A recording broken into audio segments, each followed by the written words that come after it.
ইনশাআল্লাহ ইনশাআল্লাহ বাংলাদেশ ভালো করবে সব আল্লাহর উপর ভরসা। আমাদের চিটাগং বিভাগ বলেন, চট্টগ্রাম জেলা বলেন আর বা ঢাকা জেলা বলেন, আপনি যদি মানুষ পার্সেন্টেজ করেন দেখবে যে নোয়াখালীর মানুষ অনেক বেশি।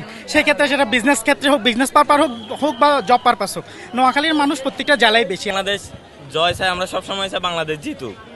হার তো কেউ চায় না, সবাই আসে জয়ের চিন্তায়। হারার পরে সবাই অনেক কষ্ট নিয়ে আসে, অনেকের অনেক কাজ থাকে, চাকরি থাকে, সবকিছু ফেলেই তো খেলা দেখতে আসে। ডেফিনেটলি আপনি দেখেন আমাদের চিটাগং বিভাগ বলেন, চট্টগ্রাম জেলা বলেন আর বা ঢাকা জেলা বলেন, আপনি যদি মানুষ পার্সেন্টেজ করেন দেখবে যে নোয়াখালীর মানুষ অনেক বেশি।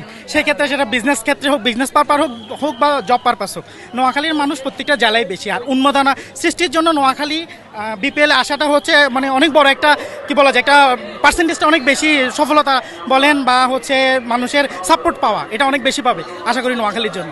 না ডেফিনেটলি আজকে হচ্ছে আমাদের কামব্যাক করার একটা ম্যাচ।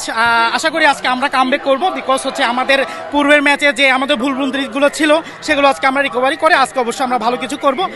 যদিও প্রথম ম্যাচটা আমাদের একটা জয়ের জন্যই ছিল, কেন এটা আমাদের ছোটোখাটো কিছু ভুলের জন্য আমরা ম্যাচটা হাতছাড়া করে ফেলেছি। আশা করি আমরা আজকে সেটা রিকভারি করে আজকে আমরা একটা ভালো সফল নিয়ে বের হবো ইনশাআল্লাহ। না, প্রথম ম্যাচও আমরা আসছিলাম, কিন্তু প্রথম ম্যাচ তো হতাশ হলাম। কিন্তু দেখা যাক, আশা করি এই ম্যাচটা জিতবে। এই আর কি, জয়ের আশায় সবাই আসে আর কি। আমার বাচ্চাও আসছে জয়ের আশায় দেখতে, কালকে হতাশ হয়ে চলে গেছে, আজকে জিতবে ইনশাল্লাহ। বাংলাদেশ জয় চাই, আমরা সবসময় চাই বাংলাদেশ জিতুক। হার তো কেউ চায় না, সবাই আসে জয়ের চিন্তায়। হারার পরে সবাই অনেক কষ্ট নিয়ে আসে, অনেকের অনেক কাজ থাকে, চাকরি থাকে, সবকিছু ফেলেই তো খেলা দেখতে আসে, ওদের জয়ই দেখতে আসে।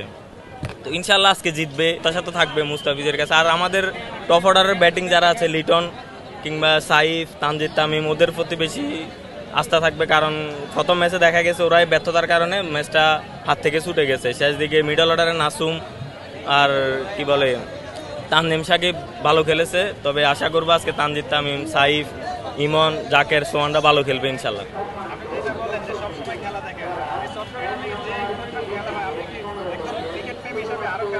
অবশ্যই চট্টগ্রামে দেখেন লাস্ট খেলা হয়েছে কখন, বিপিএল হয়েছে, এর আগে কিন্তু এরপর আর কোনো খেলা হয় নাই। এই যে প্রায় 1 বছর পরে খেলা হইতেছে, ওই জন্য মানুষ মানে অনেক আশায় থাকে। এই যে ওয়ানডেতে আমরা দেখছি যে গোড়া স্টেডিয়াম খালি, কারণ মিরপুরে সবসময় খেলা হইতেছে, মিরপুরের মানুষ সবসময় খেলা দেখতেছে, কিন্তু আমাদের চট্টগ্রামের মানুষ খেলা দেখতেছে না। আমরা চাচ্ছি সামনে বিপিএল আছে, আয়ারল্যান্ড সিরিজ আছে, পরবর্তীতে আরও সিরিজ আছে, ওগুলো যাতে বেশি বেশি করে আমাদের চট্টগ্রামে খেলা দেওয়া হয়।